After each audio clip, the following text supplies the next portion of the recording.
قد افلح من زکاہا وقد خاب من دساہا. یہ تو ہمیں حکم ہے اپنے آپ کو پاک کرو، اپنی صفائی جتنی کر سکتے ہو کرو، اس کے اوپر کمر کسے رکھو. لیکن یہاں مراد کیا ہے؟ فلا تزکوا انفسکم، کہ تم اپنے آپ کو پاکیزہ نہ کہو، اپنی بڑی کوئی اپنی بالیدگی اور اپنی پاکیزگی اور اپنی بزرگی کا ڈھنڈورا نہ پیٹو. هو اعلم بمن اتقى، اللہ خوب جانتا ہے اس کو کہ جو واقعتاً متقی ہے. یعنی ایک ہے کسی کا واقعتاً متقی ہونا، ایک ہے تقوی کا لبادہ اوڑھنا، ایک ہے واقعتاً کسی کی شخصیت میں خدا ترسی کا رچ بس جانا، ایک ہے کسی کا اپنی دینداری اور زہد کا اشتہار دینا، اس کا ڈنڈورا پیٹنا. تو جس چیز کی مذمت کی جا رہی ہے وہ نہیں ہے دوسری چیز، بلکہ یہ کہ اپنی اتنی نہ بڑھا پاکی داماں کی حکایت. میں نے جیسا کہ عرض کیا کہ بہت قریب آتا ہے یہ مصرع اس آیت کے اس مفہوم کے. اتنی نہ بڑھا پاکی داماں کی حکایت، دامن کو ذرا دیکھ، ذرا بند قبا دیکھ. انسان کو چاہیے کہ وہ ہر وقت اپنے جو تقصیرات ہیں ان پر نگاہ رکھے، اپنی کوتاہیوں پر نگاہ کو جمائے رکھے. جو کچھ اللہ نے توفیق دی ہے اس پر اللہ کا شکر ادا کرتا رہے انسان، لیکن یہ کہ ہر وقت اپنی توجہ کو مرتکز رکھے اپنی کوتاہی پر جو فی الحال ہے، تاکہ غرور پیدا نہ ہو، تکبر پیدا نہ ہو، عجب پیدا نہ ہو. یہ ہے اصل میں اس آیہ مبارکہ کا جو اصل یعنی ہمارے لیے رہنمائی والا پہلو ہے. فلا تزکوا انفسکم هو اعلم بمن اتقى. اس میں ایک بڑا لطیف اشارہ ہے. اگر کوئی حقیقتاً متقی ہے تو اللہ کی نگاہ سے چھپا ہوا نہیں ہے، وہ کبھی اپنے تقوی کا اشتہار نہیں دے گا. یہاں بھی پھر میں عرض کر دوں کہ اس کا یہ مطلب نہ لے لیا جائے کہ جو نیکی کے کام علن اعلان کرنے کے ہیں دین میں ان کو بھی انسان نہ کرے. دیکھیں نا، چونکہ آپ کے علم میں ہوگا کہ ہمارے یہاں صوفیہ کا ایک فرقہ ملامتیہ مشہور ہے.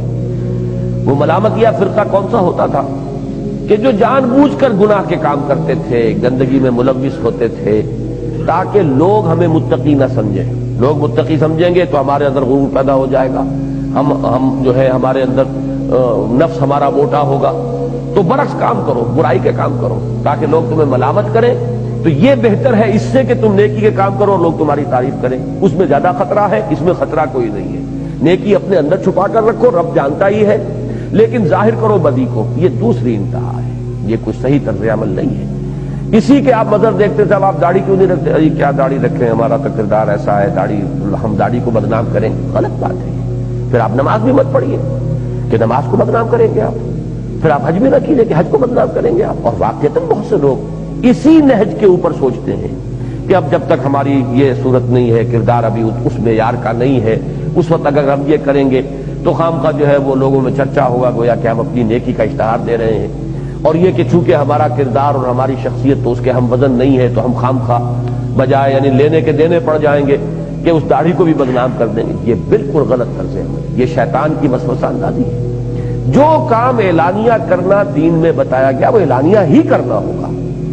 اس میں اس وجہ سے کہ خامخواہ لوگوں کے اندر ہماری عبادت گزاری کا چرچا نہ ہو جائے جو ہمارے لیے ایک فتنہ بن جائے، اس بنا پر اگر آپ ہٹ گئے تو گویا کہ شیطان کا وار آپ پر وہ مؤثر ہو گیا، کاری ہو گیا.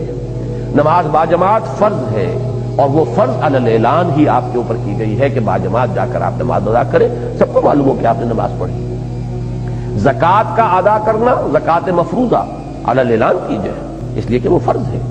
ہاں صدقات نافلہ ہے، اس میں اگر کر سکتے ہو تو اس حد تک اخفاء سے کام لیجئے کہ جو آپ کا داہنا ہاتھ دے رہا ہے بائیں ہاتھ کو پتہ نہ چلے. یہ ہے نوافل کے اندر. لیکن فرائض کے اندر اصل شے جو ہے وہ اعلان ہے، اظہار ہے، برملا کرنا ہے. اس لیے کہ یہ دین کا اپنا فلسفہ ہے، دین کی اپنی حکمت ہے، اللہ نے ایسے بنایا ہے دین کو. ہم اس کے اندر خود اپنے کسی فکر اور فلسفے اور اپنی منطق کے مطابق اس میں ترمیم کرنے کے مجاز نہیں ہے. جو کام علانیہ کرنے کا حکم دیا گیا علانیہ کرو، لیکن اپنے کوئی نیکی اور اپنے اندر دیکھتے رہو کہ کہیں کوئی غرور نفس پیدا نہ ہو جائے، کہیں کوئی عجب پیدا نہ ہو جائے. اس لیے کہ مہلکات میں ہی اشدہن ہے اعجاب المرء بنفسہ. اگر آپ کے اندر ذرا بھی یہ خیال ہو جائے کہ میں تو بڑا نیک ہوں اور بڑا متقی ہوں تو کیا دھرا ختم ہو جائے گا، بالکل ضائع ہو جائے گا. شیخ سعدی نے وہ حکایت کے انداز میں بڑا پیارا ایک واقعہ کے طور پہ نقل کیا ہے بات سمجھانے کے لیے کہ ایک شخص تھا اور اس کے ساتھ اس کا بچہ بھی تھا نوجوان. تو وہ رات کو دونوں باپ بیٹا جو ہے نوافل ادا کر رہے تھے. کچھ لوگ سو رہے تھے تو بیٹے نے ایسے ہی کہا کہ ابا جان مجھے بڑا احساس ہو رہا ہے کہ یہ لوگ کتنے محروم ہیں، یہ اس وقت پاؤں پھیلائے سو رہے ہیں، اللہ نے ہم پر کتنا کرم فرمایا۔ تو باپ نے کہا بیٹا اگر تم بھی سوئے ہوتے تو یہ بہتر تھا اس سے کہ تم اس وقت یہ جو توفیق تمہیں ملی ہے اس کی بنا پر تم نے اپنے آپ کو ان سے بہتر سمجھا جو سو رہے ہیں، یہ منفی نتیجہ ہے جو نکلا ہے تمہارے اندر، تو اس سے تو بہتر یہ تھا کہ تم بھی سوئے رہتے۔ تو یہ چیز کہ نیکی کا اس طرح کا کوئی احساس پیدا ہو جائے، کوئی عجب، کوئی دوسروں سے اپنی برتری کا احساس، تو پھر یہ ہے کہ وہ نیکی برباد گناہ لازم، اس عبادت کا اور اس تقویٰ کا اور اس زہد کا اور اس تزکیے کا فائدہ کچھ نہیں ہوگا، نقصان ہو جائے گا۔ فلا تزکوا انفسکم هو اعلم بمن اتقى، وہ خوب جانتا ہے جو واقعتاً متقی ہے، اس کی نگاہوں سے مخفی نہیں ہے، وہ اللہ جانتا ہے، وہ تمہارے دلوں کو دیکھتا ہے، تمہارے دلوں کی حالت اس کے سامنے ہے۔ ہر وقت انسان جو ہے اس پہلو سے چوکس رہے۔